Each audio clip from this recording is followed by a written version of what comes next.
예수께서 이런 비유를 말씀하신 적이 있습니다. 어떤 귀족이 왕위를 받아오려고 먼 나라로 가게 되었습니다. 그래서 그는 10명의 종을 불러 한 문화씩 나누어주면서 내가 돌아올 때까지 이 돈으로 장사를 하거라 했습니다.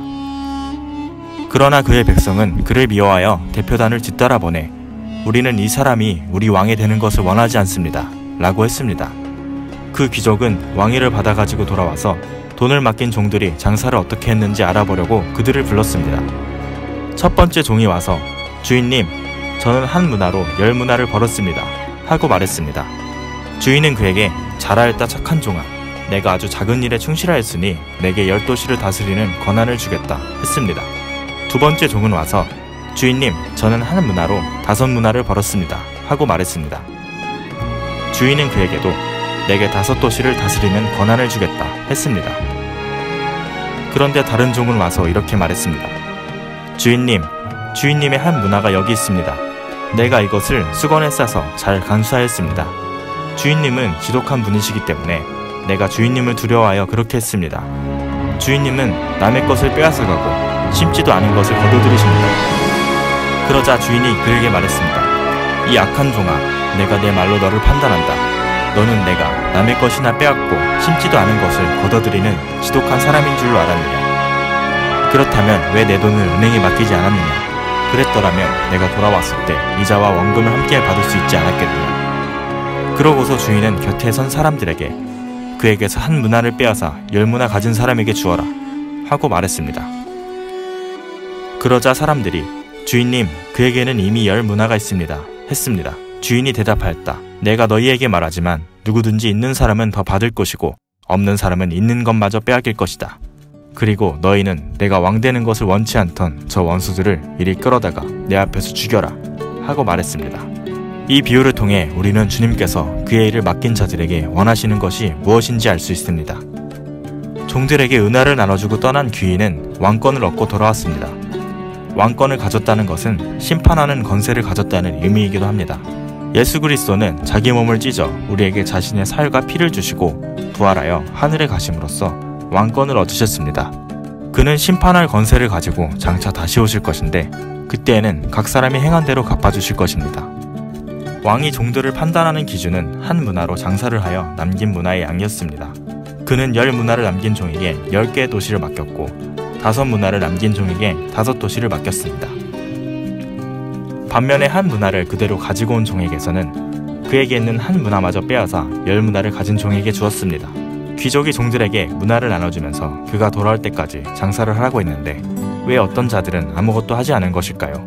귀족의 판결에서 그 이유를 발견할 수 있습니다. 그는 악한 종들을 가리키며 내가 왕 되는 것을 원치 않던 저 원수들을 이리 끌어다가 내 앞에서 죽여라 하고 말했습니다. 일부 종들이 문화를 받고 아무 일도 하지 않은 것은 주인이 왕 되는 것을 원하지도 않았고 또 왕이 될 것이라고 믿지도 않았기 때문인 것입니다. 우리의 소망은 예수 그리스도께서 왕권을 가지고 다시 오셔서 각 사람이 행한 대로 갚아주실 것이라는 데 있습니다. 이러한 소망도 없이 교회 생활을 하는 사람이 있다면 그는 단지 이 땅에 있는 동안 평안한 삶을 얻고자 교회에 다니는 종교인에 불과할 것입니다. 그런 사람이 과연 하나님께서 주신 믿음을 귀하게 여기겠으며 그런 사람에게서 그 믿음에 합당한 열매가 나오겠습니까? 귀족이 종들에게 준 문화는 당시 통용되던 은하의 단위였습니다. 은하에는 보통 왕의 형상이 새겨 있습니다. 그러므로 은하를 소유했다는 것은 왕의 형상을 소유했다는 것을 의미합니다. 하나님께서 우리에게 주신 믿음이 무엇입니까? 바로 하나님의 형상이신 예수 그리스도입니다. 우리는 하나님의 형상을 가진 사람들입니다. 하늘에 올라 왕위에 앉으신 예수 그리스도께서 장차 다시 오시면 우리가 하나님의 형상을 받아 그곳으로 무엇을 남겼는지 확인하실 것입니다.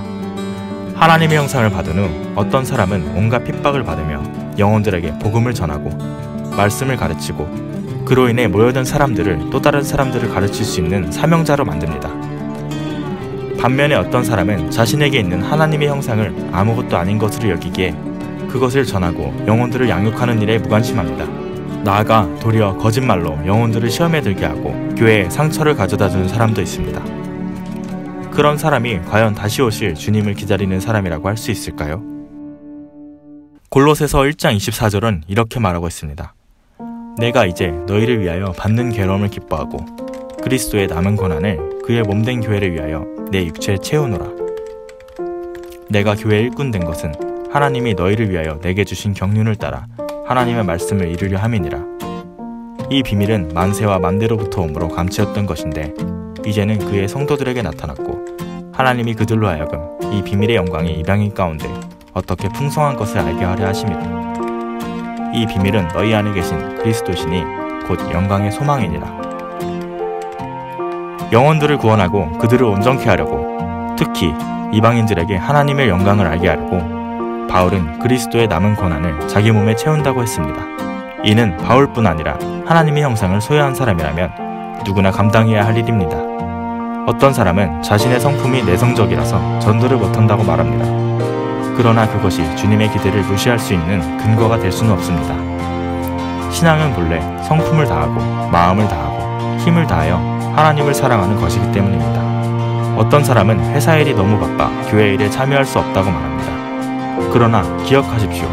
우리가 육체를 위해 아무리 멋진 집을 지어도 또 육체를 위해 경영하는 일이 아무리 급해도 때가 되면 우리는 그 모든 일을 내려놓고 세상을 떠나야 합니다.